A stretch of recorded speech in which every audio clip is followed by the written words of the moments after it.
Recording started.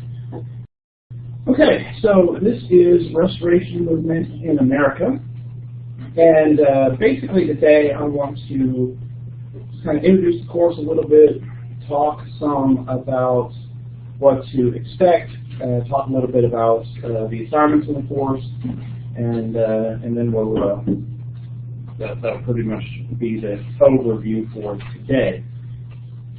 I want to encourage everybody, both those of us that are on ground and those of us that are going to be online, to take a look at the syllabus. I'm going to try and hit the highlights, but there's a lot more detail in the syllabus, and certainly with the assignments as we go through the course, which I'm going to share more information and give you the opportunity to ask more questions. But if there are any questions today, by all means, feel free to ask. So, essentially, I want to start by talking about what this course is. It's quite possible that you took this course not completely sure what it's all about. Well, Restoration Movement in America, the course is focused on an introduction to the history of the American Restoration Movement. You say, okay, well, A, you might not know what that is, and B, you might not know why take a course on that, and especially for Bible majors, it's a required course. Well, the American Restoration Movement, and obviously we'll be going in more detail on the rest of the course, was a 19th century movement that started in the United States, although, as we'll see, it had a lot of things coming from Europe. That was focused on attempting to go back to the Bible and restore the pattern and the example of the New Testament church. Right? So there's where you get the restoration part. And so that's where that's kind of the stream, let's say, out of which the churches of Christ, as they're known today, how they kind of, I don't want to say get their beginning, because there's that connection with the New Testament, but really this movement and where the foundation is for some of the guidelines and the principles of the Restoration Movement start. And that, of course, is also the stream that Faulkner University comes out of. Right? It's connected with the Churches of Christ, and so the Churches of Christ was shaped by the American Restoration Movement. So that's why such a course exists here. It's kind of a introduction to our history, our background at Faulkner, as well as within the Churches of Christ. So basically what we're going to be doing in the course is just kind of surveying that history, thinking about where do some of these ideas come from, how have they been expressed in the 19th century, in the 20th century, and then now today in the 21st century, as we think about contemporary Christianity, especially within the Churches of Christ and Faulkner University, what can be offered from this group to think about the larger history. So in doing that, we're going to be taking a look at a variety of people and movements, beliefs and practices. The Churches of Christ aren't the only group that come out of this stream. The Christian Church Disciples of Christ, or just simply Disciples of Christ, as well as the independent Christian churches come from this as well. So it's a couple different streams that come out of it. And we'll talk about why is it that this movement that starts with the ideals of bringing together Christians, because that's one of the things that it was meant to do. So early 19th century, you have Baptists and Methodists and Presbyterians and Quakers, and then you have divisions within them, of different types of Presbyterians. And so as some people began to look at it in the 19th century, they began to say, this isn't what Christianity is supposed to look like. When you look at John 17, for example, Jesus prays that they all be one. And Christians should be unified. It shouldn't be all these different things. And so, there were people that tried to say, let's try and unify and try to offer some principles and some guidelines to unify around. yet it ends up being three kind of distinct groups. So it starts off as this unity movement that ends up dividing, unfortunately, in a couple different ways. And so we'll look at some of the things that developed within that, some of the things that were the principles and the practices, and we'll also get into a variety of other things that help us understand not just this movement, but I think that even if you're not a part of this movement, first of all, it helps you understand where Faulkner, the background and all that kind of stuff. But I think it's also illuminating for American Christianity as a whole. And so I think there's some trends within the American Restoration movement that show some things about just Christianity in the United States. And then so even though predominantly we'll be doing a lot of talking about history, I think it's also important for us to think about contemporary Christianity. In contemporary Christianity in a very broad sense, not just the American Restoration movement, but what offerings can come out of this, or what ways do they provide us positive things? Looking back at some of these people, but then also thinking about some of the mistakes or some of the challenges that were faced by this group. How does that help us think about Christianity today? And so that's a general overview, and obviously we'll spend the rest of the semester digging into all of that. There are essentially three texts for this course. They are all available online for free, and the links are in the syllabus. I'll also have the links for you on Blackboard. So you don't have to buy any books. You can, if you want physical copies of these books. All right? If you have a preference for physical copies, you can find these copies in any sort of online bookstore and order a physical copy of this. But for this course, you don't need to. So they're just available online for free, and those links. You can download them if you want to print them out. You don't have to print them out. But those are the major texts that we'll be using. Two from Alexander Campbell, one, the Christian System. Essentially, the Christian System is Campbell's attempt to provide a systematic theology over a wide variety of topics related to Christianity. So God and worship and church organization and so things like that. In the second set of texts, The Restoration of the Ancient Order of Things, Campbell develops a journal, a magazine, called The Christian Baptist in 1823, is when it's first published. And over the course of several years, he writes 32 articles about restoration and what kind of things should be restored, if we restore this aspect of Christianity, what's that going to look like? And so I'm going to have you read different articles out of that. And then finally, the third document is David Lipscomb's On Civil Government. This work is written by a kind of a second-generation member of the American Restoration movement, and particularly focused on what is the relationship of the Christian to politics. Now, particularly for Lipscomb was one who felt that Christians shouldn't be involved in politics. Quite distinct from a lot of other members of the American Restoration movement at that time and now. But I think it's just kind of a really interesting document to kind of see this struggle between, what's the relationship between church and state, and what's the relationship between Christians and state. And so that's why we're reading that work as well.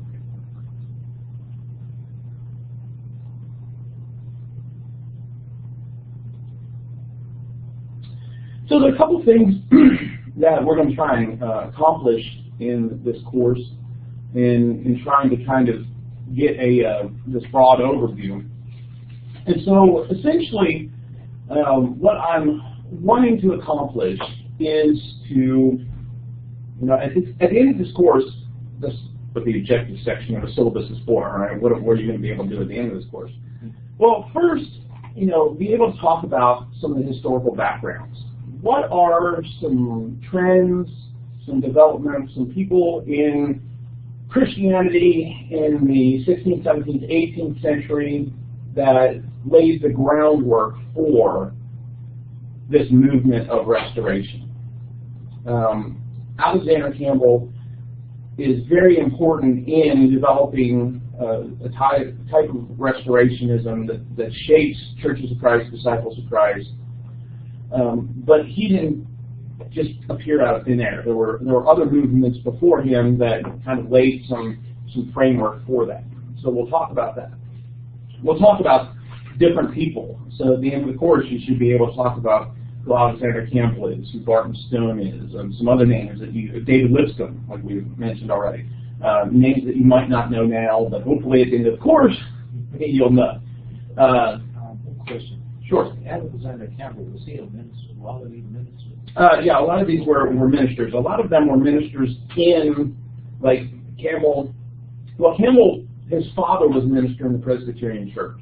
Okay. And so originally he was going to do the same thing, but he leaves the Presbyterian Church to, start pushing for unity and restoration.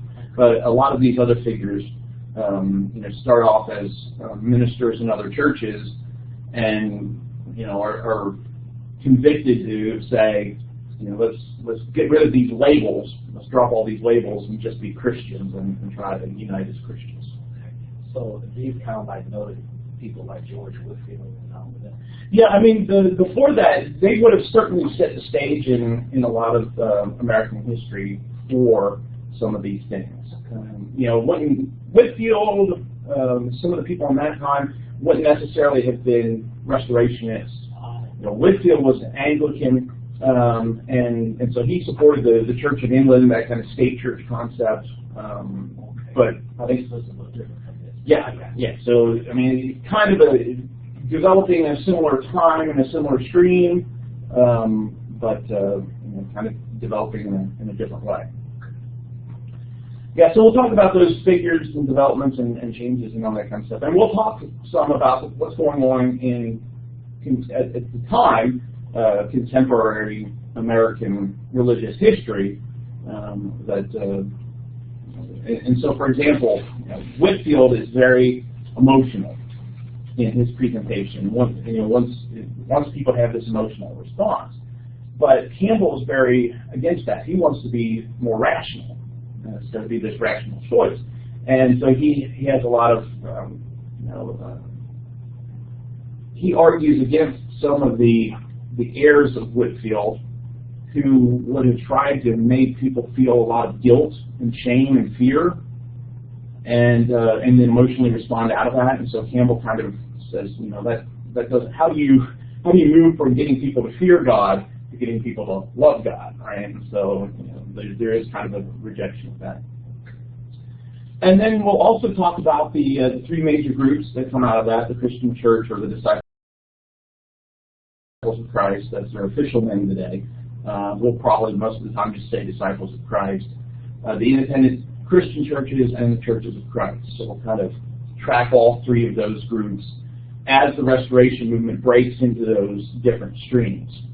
So that it's kind of it's really interesting in that Alexander Campbell and the rest of his family, his father starts some things, and so he starts moving towards preaching restoration, unity, and then somebody like Barton W. Stone, who's down in Kentucky, is doing the same thing. And as these groups start to interact with each other, they say, hey, we're saying a lot of the same things, so let's unify. So by the 1830s, these two movements are coming together. And so it looks like, right, that this unity movement is working, right? And that people are joining together, and they're joining on a simple Christianity.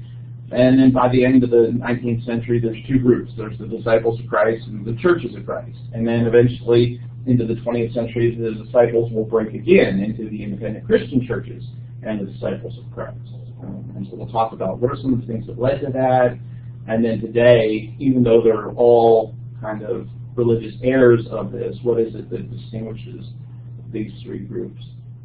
And then we'll also talk about some of the restorationist principles of Churches of Christ, and think about some of the things some of the arguments that support those kind of ideals and say, hey, there are these things appear to be biblically sound, but then also talk about some ways in which people critique some of that and said, well, maybe some of these things aren't necessarily so. So we'll take the time to do both of those and kind of be historically and theologically honest as much as possible about those things. So with that, there will be a couple of assignments that will be related to the course and the course objectives. There will be 2 critical reviews, a series of reflexive essays, and then 3 exams. We'll talk about each of those in a little bit more detail here. So the 2 critical reviews, one due around midterm time and the other one due towards the end of the semester. The first one will be based off of a reading of the Christian system. The second one will be on civil government. So those 2 texts that are in mentioned in the syllabus, each of the reviews has to be 1,500 words.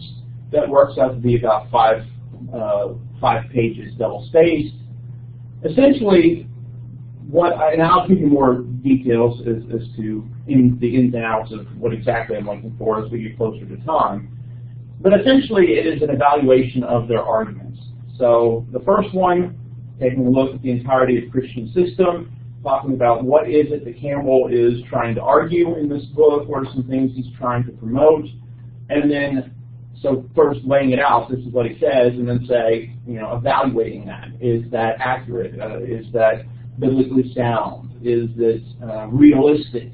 And so it's not just a summary of this is what he says, but then also an evaluation. Same thing on civil government, so kind of laying out what Lipscomb promotes as how Christians should interact with the state, and then evaluating that and thinking about, well, is that things like, is it realistic that Christians shouldn't vote? Is it, is that a biblically sound principle? Or should, in a democracy where Christians have a voice, right? I mean, Lipscomb is writing in the context of 19th century America, and so it would be fair to say, this is different than a monarchy or dictatorship where Christians don't have the opportunity to speak politically. But in an opportunity where you have the option to vote and try to, guide the government in a sense by voting in certain officials, isn't there a responsibility for Christians to do so? And so, that might be a good way to kind of think about evaluating Lipscomb. So those 2 reviews will be due later in the semester. And so that's where the first set of texts come in. The second set of assignments are reflection essays based off of the Restoration of the Ancient Order of Things articles. Again, there are 32 of those articles. I'll just be picking some of them out and say, for the first reflection essay, pick one of these 3 articles and just kind of summarize what Campbell's saying here and then analyze it or evaluate it. Do you agree with it, disagree with it, why not? Each of those is only 500 words, the actual essay, so a page and a half, so it's not a long assignment. There are 4 of those, you only have to submit 4 of those throughout the semester, but there's the opportunity for 5. So on one hand, you can say, well, I'm not going to do the first one, and I'll do the last 4, or I'll do the first 4 and not do the last 1. But if you do all 5, I'll take the 4 highest grades and then also give you additional bonus points for doing the 5th one. So, this is a way to help with the grade, get a little bit of credit, extra credit, bonus points. Doing those. And again, the articles themselves are not that long. The essays that you write aren't that long, so not an assignment that should take an extreme amount of time. And these are reflection essays. They aren't necessarily, there's no research project for the course, so you're not going to have to do a lot of outside reading to complete those. Then the next set of assignments are 3 exams. There'll be 2 unit exams and then a final. The first unit exam will be February 7th, and the second will be March 14th. Each of those will just be covering the material. So the first will cover everything from next Tuesday up through February 7th. The second will cover all the material after February 7th to March 14th. And then the final will have a component that's just after March 14th. So neither of the unit assignments are cumulative. There'll be some short answer questions, there'll be some multiple choice questions, and usually one essay that you'll have to write on those. Provide you with a study guide that'll give you an idea of what exactly to focus on. Usually for the multiple choice short answer, it would be knowing specific people we talked about or specific events, certain texts maybe that we've mentioned, more identification type of things. And then the essay is more thematic, asking you to draw some things together or maybe chart the course of the Restoration movement history. I believe that the first one takes us up through the Civil War. Look at my course calendar here a second. Yeah, so we're right about the Civil War is where the first exam will be, and so the essay might be something like chart out the course of the development of the American Restoration movement from its origins to the middle of the 19th century, identifying important individuals, etc. Yes. The growing dissension is when we're going to kind of conclude it, because it's around the Civil War that things start to break up. Yeah, so that class there in week 5 is about where we'll hit the Civil War.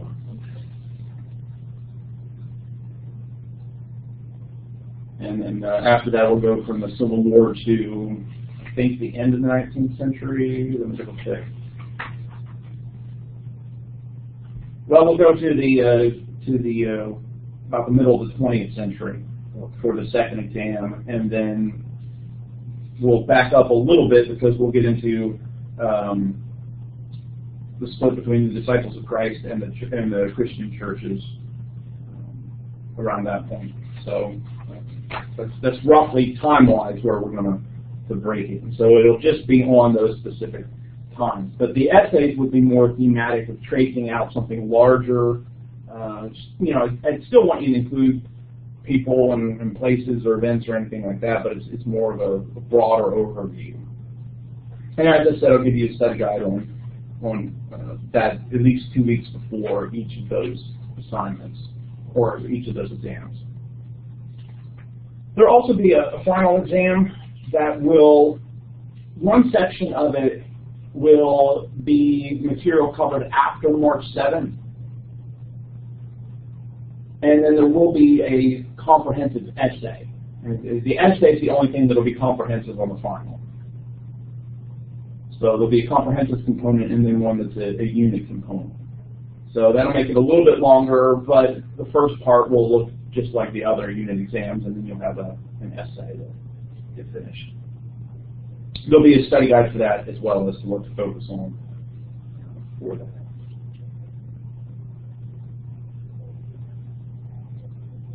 Talk a little bit about the grading breakdown, what everything is worth, and how that all works out. So each of the critical review essays is worth 200 points. The reflection essays together are 100 points. So again, they're not very long assignments, and even individually they aren't worth a lot of points. But it will accumulate if you forget to do them. And then the 2 exams and the final. Doing the semester out of 1,000 points allows for, if you do poorly on any one assignment, it's not going to destroy your grade. So if you end up with a 70 on the first exam, that's not going to ruin your grade.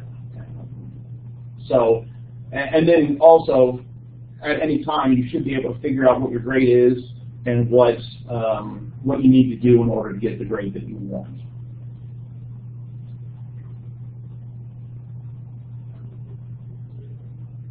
So just a grading scale, 900 to 1,000 points is an A, 800 to 899 is a B, etc.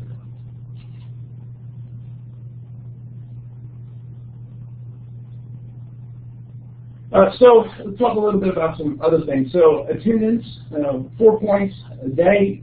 Instead of taking points for you for not showing up, you get points for every time you show up.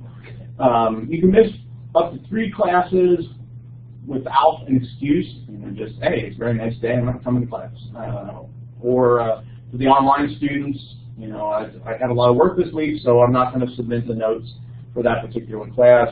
That's fine. But if you miss more than 7 classes, that could result in an FA.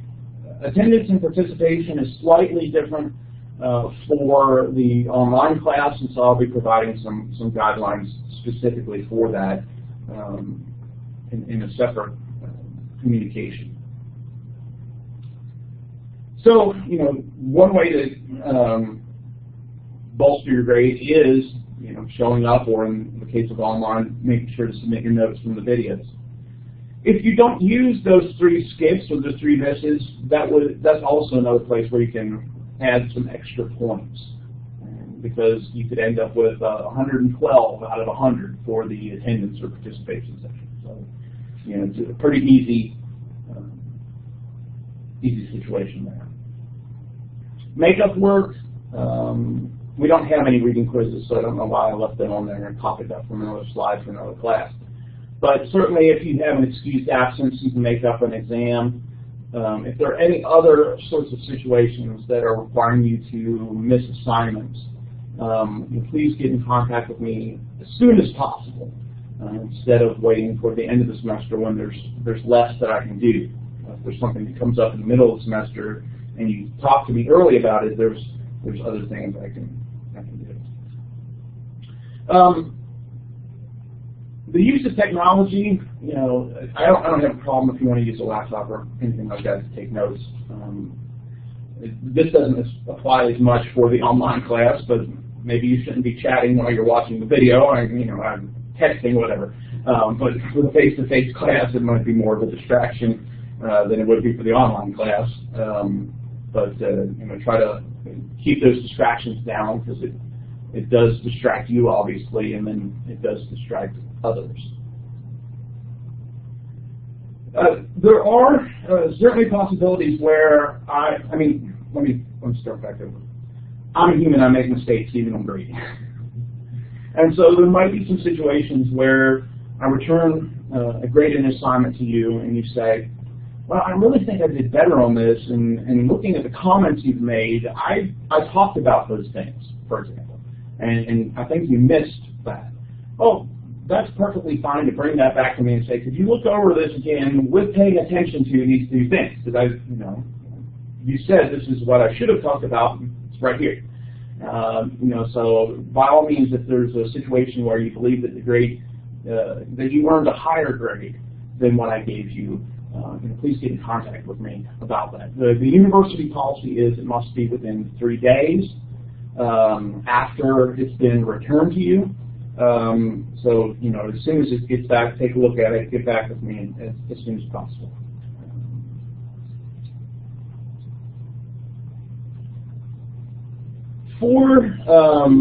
Any of the assignments you actually do in this class, the only thing you really need is the lecture material, the textbook assignments, and your brain. There's no research component to this, so you don't need to, for any of the assignments, Google anything like that. So there should be no reason to plagiarize a copy and paste something for an assignment. However, if you are going to use an outside source, maybe there's a section of something you don't understand, and so you Google it. I prefer just ask me, and we can talk together and figure out what it is that you don't understand. But if you do use an outside source, make sure you carefully pay attention to the sources you use, and don't use something but I can't remember what it was or what the website was. All right, and so you want to avoid plagiarism. You don't want to take somebody else's work and present it as your own, intentionally or not. So make sure to give credit. Again, you don't need to go to any outside sources other than what's listed in the syllabus. But if you do, carefully pay attention and keep a record of what sources you do look up. And if you're not sure how to cite a specific source in your paper, let's say one of the essays, then feel free to get in contact with me about that. If anyone needs academic accommodations due to a disability, make sure to get in touch with Project Key. You probably already know that if that applies to you, but getting in touch with them, they will get me the information about what kind of accommodations we need to do, whether that's extra time on exams or a note taker or something like that. So get in touch with them as soon as possible so we can make sure you're on the road to success. I am in my office Mondays and Wednesdays, 8:30 to 9:45, and Tuesdays and Thursdays, 1:30 to 2:45. Specifically for if you have any questions, if you want to drop by the office. I know some of you that are online are in other states. Some of you are going to be in other countries later on this semester. But a few of you might be in town, so feel free to stop by. Or if you need to, give me a call. I'm in my office during those times. But and if that time doesn't work, there are other times we can set up for appointments. Email is a good way to get in touch with me as well. And that's preferred in one sense because then there's a record of if we're talking about, let's say we need to make an adjustment on an assignment. Something's come up and you need an extra week. By emailing me, we have that record where if I come back at the end of the semester and say, well, you're going to lose points because it's late, you can say, well, no, we talked about this and here's the email. Oh, okay, that's right. So in some cases, email might be preferred if it's something like needing an extension on an assignment or something like that. But whatever I can do to help at any point, however you need to get in contact with me, let me know. And so I'm in my office quite a bit through the week. I try to get back in touch within 24 hours by email. If you haven't heard from me within 48 hours, then, and it's not a weekend or spring break or something like that, then feel free to email me again because it might have gotten lost, or I might have said, okay, I'll answer that later and then forgot about it. If it's been 48 hours, get in touch with me about that. Any questions from the on-ground students? We had a couple other students that are missing today for other reasons. So normally we'll have more students on ground. Are there any questions you have? The due dates of the essays. Yeah, so that all the essays will be due Friday of that week. So week 3. Let's see. That's going to be. There'll be specific. I'll have more details on Blackboard under assignments. Okay. Hopefully by the beginning of the week, but that would be January 20th. 20th. Yeah. The first one. Yeah, the first one we would do by the end of the day, January 20th. Okay, but they all due on Friday. They're all due on Friday. Okay. Actually, it's more comfortable than on one. Yeah, all right. That was all like that. I don't know if that's not so cheap.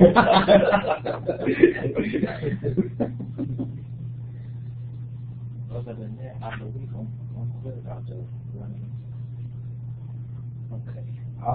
So we need to start reading the yeah, I would say go ahead and start reading the Christian system. There's not, I might make some references to it in class, but it's not anything that you would have to have read a certain section by a specific time. So just kind of for the Christian system as well as the on civil government, just kind of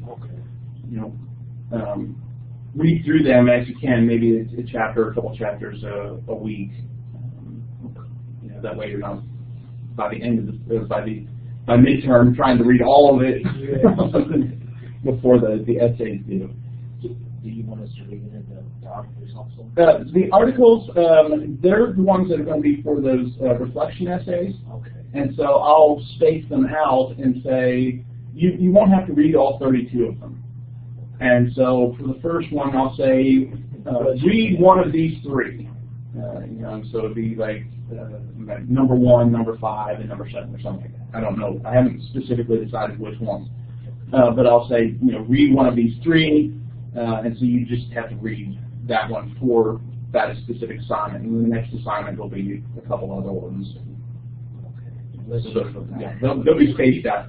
So it'll only be, you only end up reading maybe close to half. I mean, certainly if you have the time and the interest, read them all, but it's not a requirement that you read them all.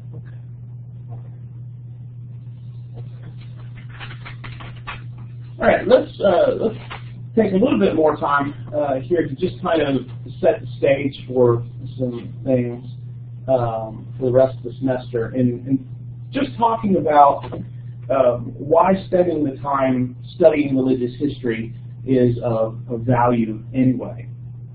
I think probably when most people would talk about studying history, I think the general response a lot of people would give, it seems to be, when you say, why study history, a lot of people say, so you don't make the mistakes of the past. There was a philosopher who said, those that don't know the past, I'm paraphrasing, those that don't know the past are condemned to repeat it. That's not 100% maximum, and it's not that history runs in cycles, but there is something about learning from the mistakes of the past that is of value. And then, kind of stated more positively, there's some value in learning of the successes of the past. So, in some cases, there's that aspect. But I think there are other things that are important for the study of history that is not just about avoiding mistakes or replicating successes. Now, I want to start off first by talking about the difference between history and the past. Often the words are used interchangeably, and so when we talk about history, what we mean is, right, something like in 1492 Columbus sailed the ocean blue. That's what it is. So that's history. Well, no, that's really more the past. The past refers to things that happened, right? That in 1492 Columbus got ships from Queen Isabella of Spain and crossed the Atlantic Ocean. That's not history, though, at least not what we mean by history when we're talking about an academic discipline. History is about making sense of the past. So what does it matter that Columbus sailed the ocean blue in 1492? Well, obviously we can talk about the European colonization and the impact that it had on Native Americans and other things like that. And that's more history, is making sense of what happened, trying to interpret that data of the past, the names, the dates, the places, the people, and saying, what does this tell us? How do we understand those things taking place? And so in the context of religious history, which is kind of where we're going here as well, is we're trying to make the sense of Christians from other places and times. Not just what they did, but maybe understanding why they did it, what were their motivations, what consequences, what did they see, what did they not see, that maybe we can see more clearly. And so making sense of, for example, in 1809, Thomas Campbell, Alexander Campbell's father, writes a document for the Christian Association of Washington known as the Declaration and Address. And essentially is a document that lays out what the Christian Association of Washington, Pennsylvania, this is what we're talking about, not Washington, D.C., what that group is going to be about. And in many respects, it serves as a foundational document for the American Restoration Movement in thinking about things like, we're going to be guided by Scripture, or as the phrase develops, Where the scriptures speak, we speak, and where the scriptures are silent, we are silent. Well, you know, in thinking about that, okay, we can talk about, here's this document. It was written in 1809. Thomas Campbell wrote it. This is what he wrote it, you know, what led to the writing of it. It's called Declaration and Address. And we'll talk, that'll be something that'll come up.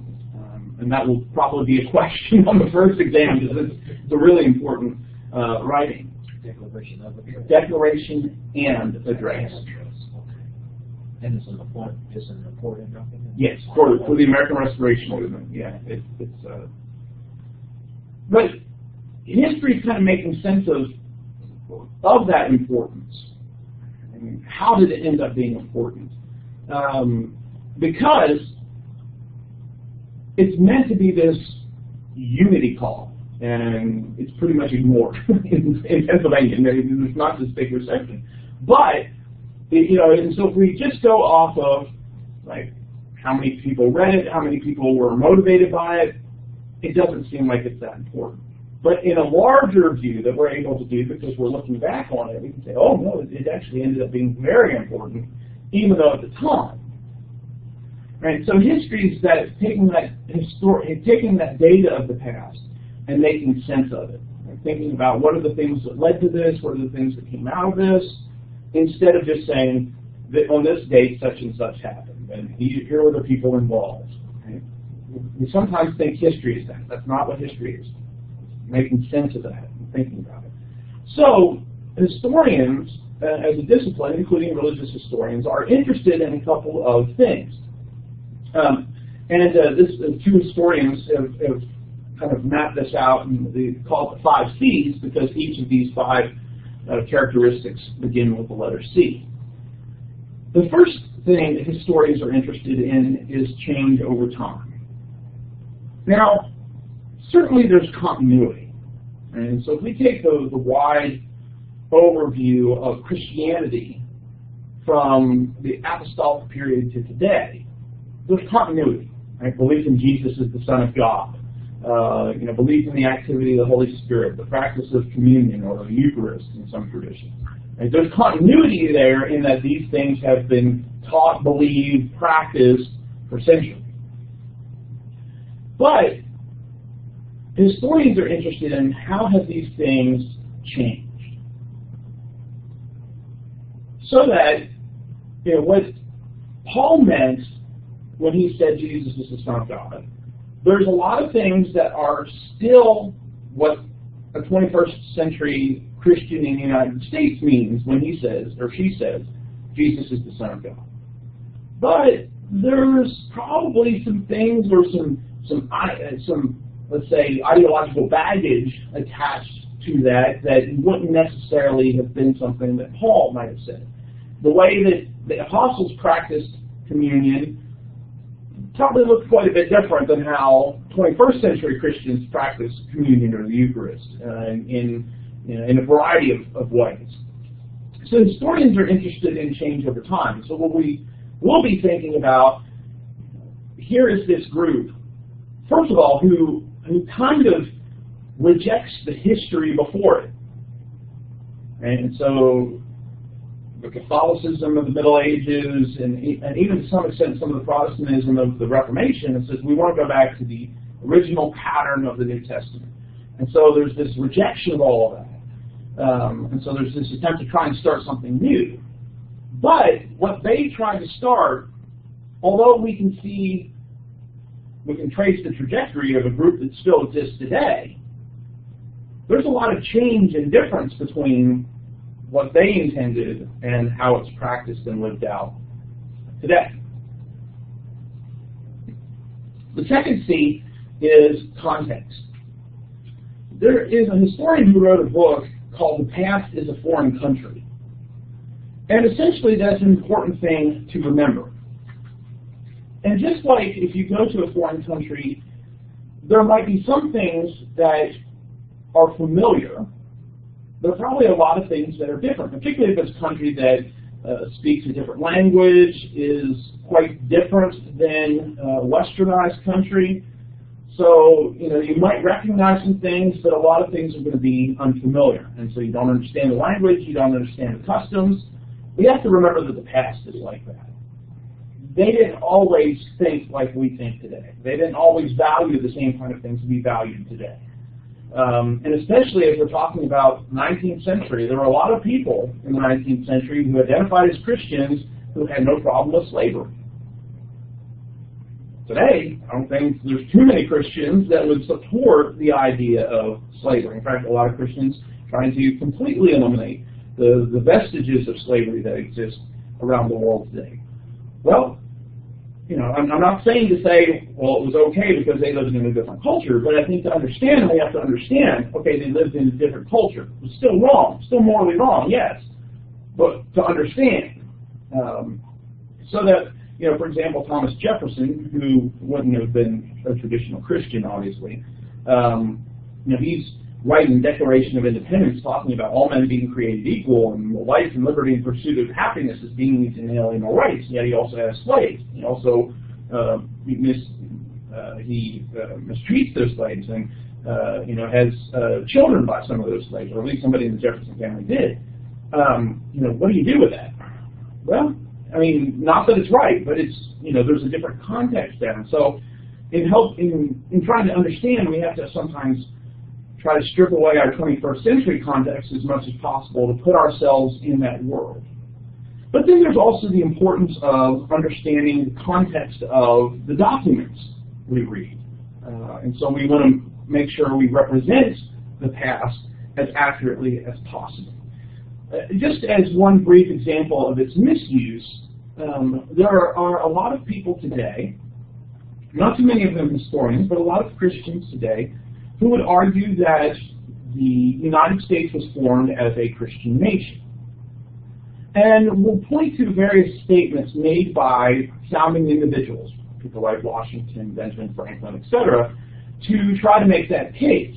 Here's an example of one that's used by some people to try to promote that idea of a Christian nation. This quotation comes from a letter written by John Adams, the second president of the United States. He's not president at this time. This is after his presidency. And so he writes to a friend of his named Benjamin Rush, who is a physician in Pennsylvania. And essentially it's in the context of talking about some dreams that Rush had about standing before God, etc., and some things about the country, about the United States.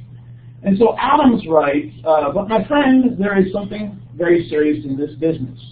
The whole Holy Ghost carries on the whole Christian system in this earth. Not a baptism, not a marriage, not a sacrament can be administered but by the Holy Ghost, who is transmitted from age to age by laying the hands of the bishop on the heads of candidates for the ministry. In the same manner as the Holy Ghost is transmitted from monarch to monarch by the holy oil and violet reams, which was brought down from heaven by a dove, by that other vial, which I've seen in the Tower of London.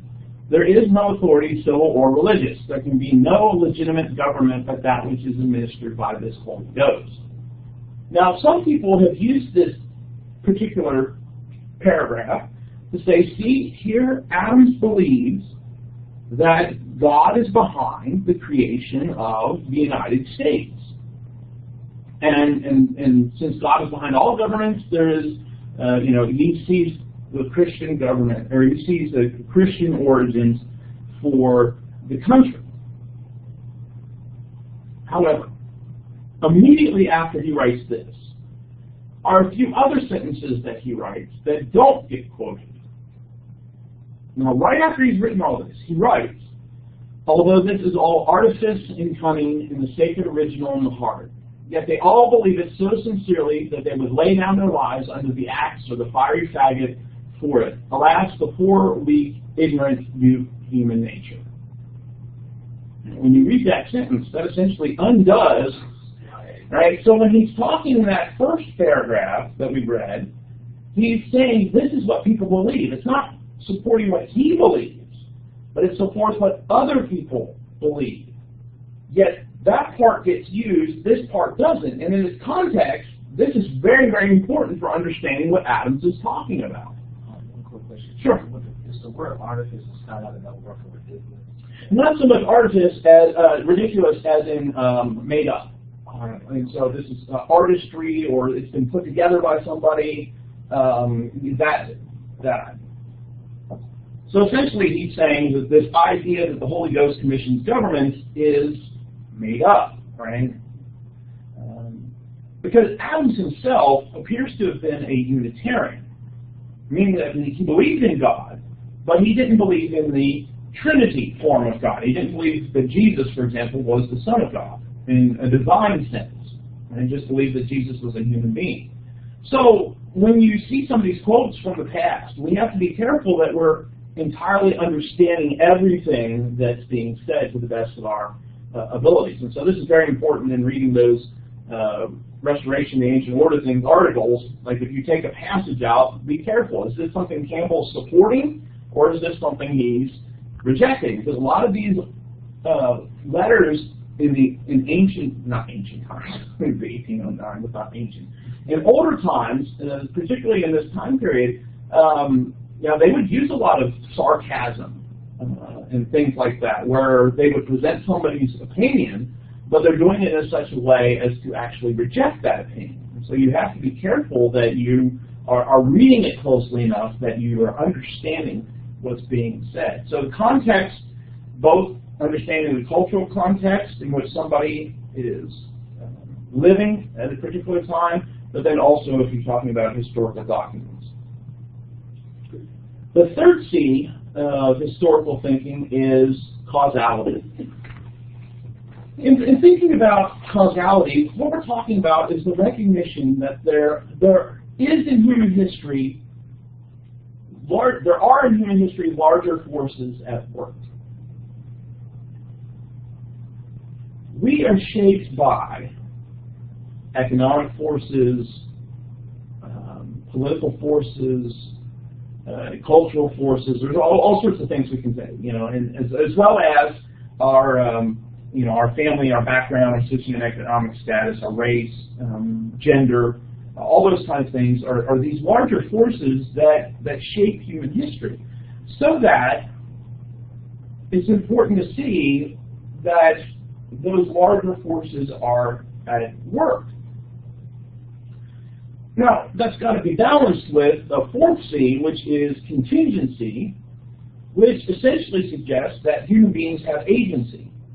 So while it's important to understand in history that there are larger forces at work that aren't necessarily individual choices, it's also important to recognize that human beings have individual choices. So when, for example, back to Declaration and Address, when Thomas Campbell writes Declaration and Address, there are a lot of things that have happened in the religious history in just a few hundred years before Campbell that have influenced him in thinking about some of the things he's thinking about. I mean, first of all, there's just the Protestant Reformation in general. And again, we'll talk about some of these strands beginning next week. There's the Protestant Reformation in general. There are certain forms of Presbyterianism in Scotland that have shaped him as well. And specifically which, and we'll say more about this later on, but Thomas Campbell is an anti-burger, old white, seceder Presbyterian. He's not just a Presbyterian, he's a seceder Presbyterian. But he's an old white seceder Presbyterian. And he's an anti-burger, not hamburger, burger was an official, a government official, like kind of like a mayor. Anti-burger, old white, seceder Presbyterian. And so all those splits had developed within Presbyterianism prior to Campbell coming on the scene. So all of that's feeding into some of how he's thinking, how he's shaped. But that doesn't take away from the fact of him making the choice to leave all of that. And it's probably like he looks at the scene and says, this is ridiculous. Particularly because, again, we'll go into more detail about all this, but he travels from Scotland to the United States because of his health.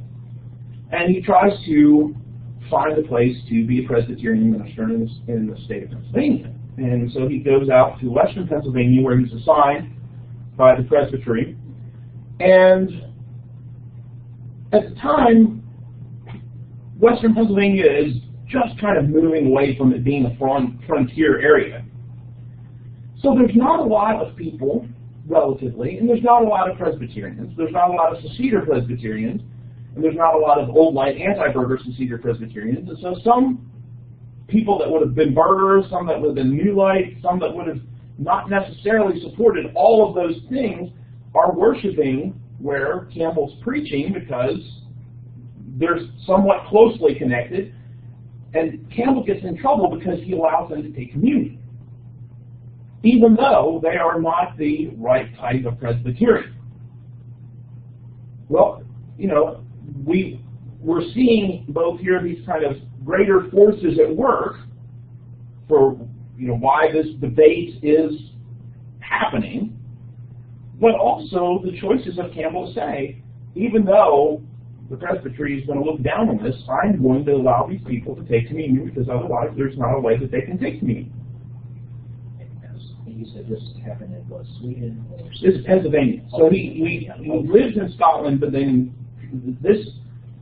he was already getting in trouble in Scotland. But this is where it's in Pennsylvania where this really comes to a head.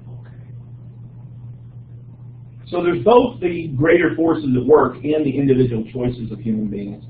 And we kind of have to hold those in tension. It's not one or the other. It's both happening. And then finally, the last C is that history is complex.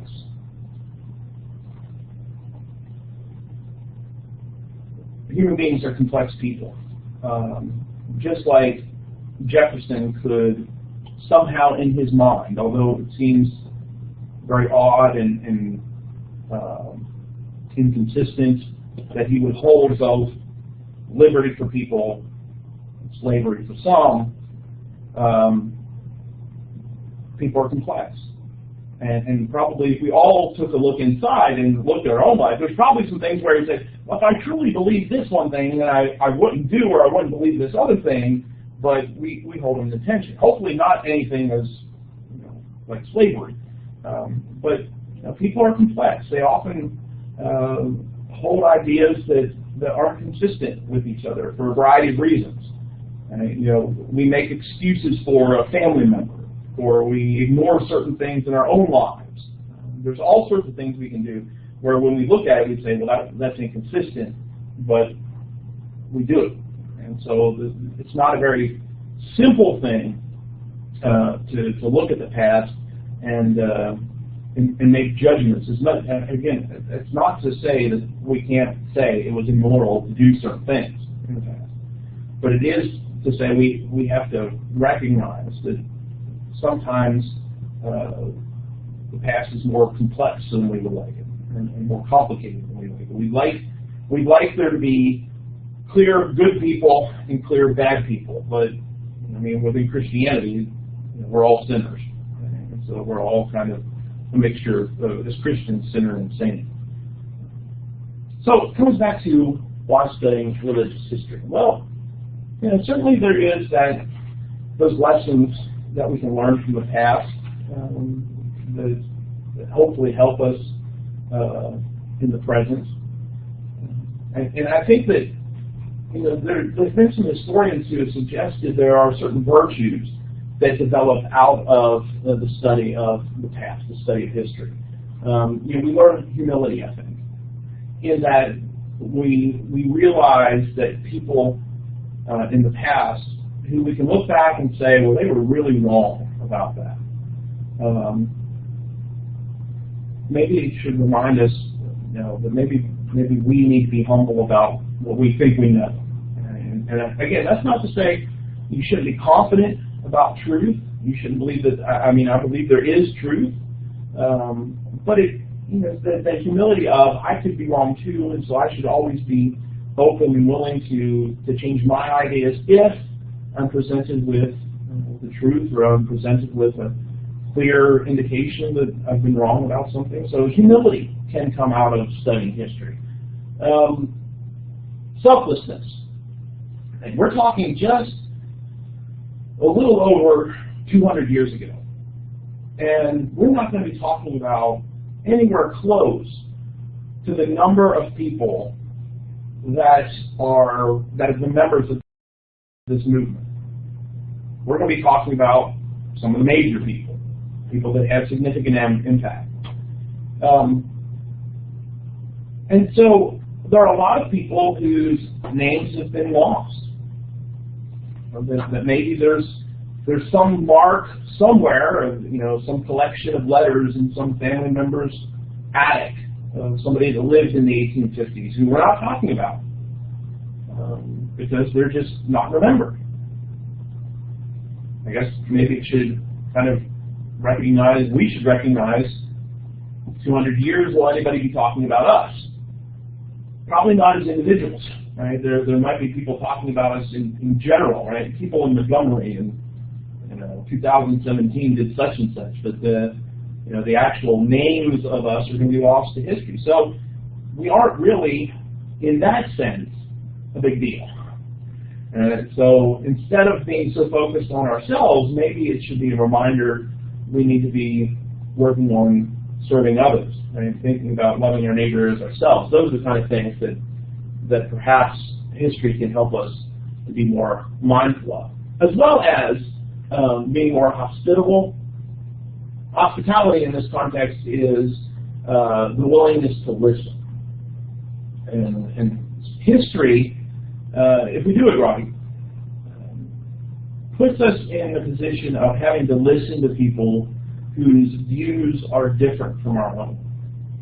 We may not have seen things exactly the way we see it, even in the context of a shared religious tradition. I mean, a lot of us that are in this class probably share this religious tradition, but there still might be some things. I mean, obviously, those within this tradition that held slavery, those that in this tradition held other views that might be different from our own. But we have to listen to those people. Maybe if we open ourselves to listening to those people, we'd be more open to listening to people today instead of immediately shutting people down. That's not to say all four viewpoints are equally true or equally valuable. It is to say, though, if we spent more time listening to each other, maybe and thinking the best of each other first, maybe that would solve a lot of the other problems we're faced. Again, it doesn't mean everybody has to agree about everything. It doesn't mean there isn't truth and error, but it does mean that maybe we'd be better citizens and be able to work together with our fellow citizens in better ways. And then finally, empathy. Again, that doesn't mean everybody's okay. I believe that God is going to judge some people, and there will be people in hell. But maybe we can be more empathetic to people. Again, just care and concern because we understand them. We're opening to listening to them. So maybe religious history can, or any type of history, can help us develop those virtues as well. That finishes us up for today. On Tuesday, we're going to start into the material, and we're going to start not so much with history, but just a general overview of restoration principles. What are some of the major principles in the American Restoration movement? Kind of get some foundational thinking about that before we move into historical backgrounds. And so that's what we'll do Tuesday, and then Thursday we'll move into background discussion. We'll be looking at some of the things that took place in Europe, as well as some of the things that were going on in the United States in the 19th century to kind of set the stage for where the American Restoration movement comes from. And so that's where we'll pick up with in the next class.